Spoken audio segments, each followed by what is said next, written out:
Hey guys, it's Kevin Kreider. More than just muscle. These are my flexible dieting mistakes. I believe a lot of people make this mistake because it works so well that you sometimes take it for granted, and just know that if that happens to you, just know it's normal, just go right back to it. Like I said, I took it for granted. I literally had almost 0 grams of fiber in my diet because I didn't go on the Pop-Tart diet, but I definitely went on the pancakes and eating sugar diet. And the problem with having tons of sugar in your diet, refined sugar that is, I'm not talking about fruit sugar or just carbohydrates. What problem with actual refined sugar is it has low fiber. And when you have low fiber, you get a huge insulin rise, and then it drops just as fast, leaving you hungrier and feeling less energetic than before. So when you have fiber in your diet, even with sugar or processed sugar, your insulin slowly rises, because it's harder for your body to digest the carbohydrates with it, because it changes the glycemic index when you have fibrous foods or fats or proteins with it.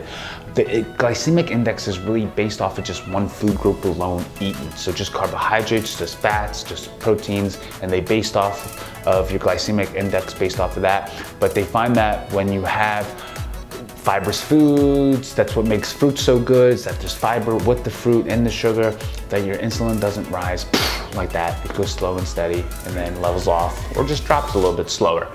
So the fiber changes the glycemic index, and it'll leave you feeling fuller and less hungry at the end of it. And I took advantage of that, which left me hungrier, feeling a little unhealthy, and I abused it, and I gained back just as quick. So that's the #1 mistake for that. The other one is I didn't make it flexible enough when I needed to. What do I mean by that?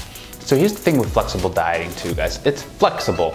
Just stay within the caloric range too. But because I'm a physique guy, like I like to look a certain way with my body, and a certain chiseled parts and a little bit of deltoids and having a 6-pack. The thing that I really wanted to emphasize that is on days such as like weddings and things that you might have, like birthdays or special occasions, and going out with your friends once in a while, yes, but not going out every night doing this.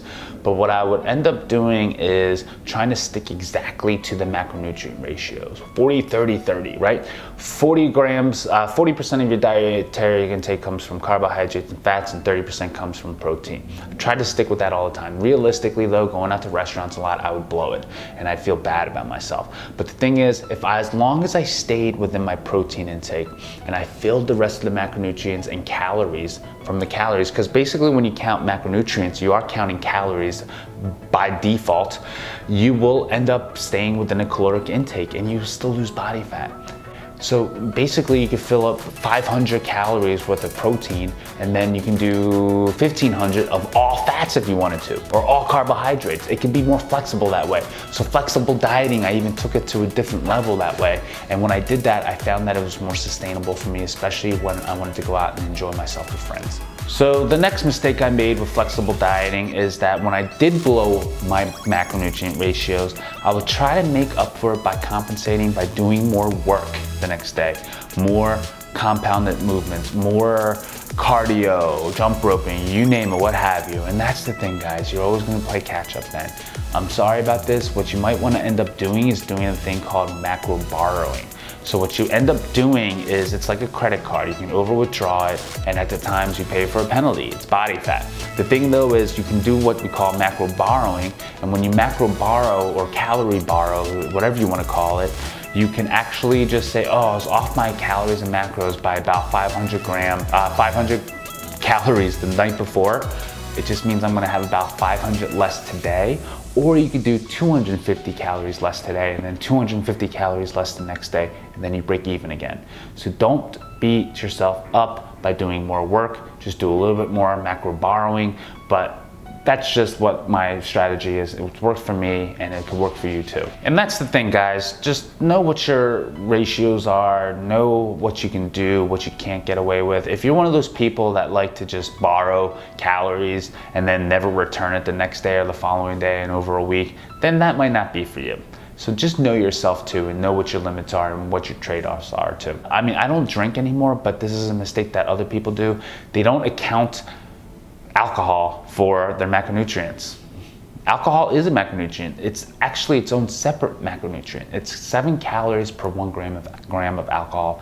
And the thing is, it doesn't really do any good. It's called an empty calorie for a reason. It does you no good. Just cuts off oxygen to your brain a little bit more, and that's it. And it has a little bit of benefits like wine and beer. They've shown that it helps with longevity and all that kind of stuff. But the thing is, you have to still count that into your macronutrients and into your caloric intake, your overall caloric intake. So yes, your macros won't go up that much, but also watch your calories, because if you know all your macros count towards 2,500 calories in a day, and then you have 2 beers and it's 100 calories per beer, you still have to include that. So you can only have 2,300 calories for that time that you want to go out, and then include those 2 beers into your macronutrient.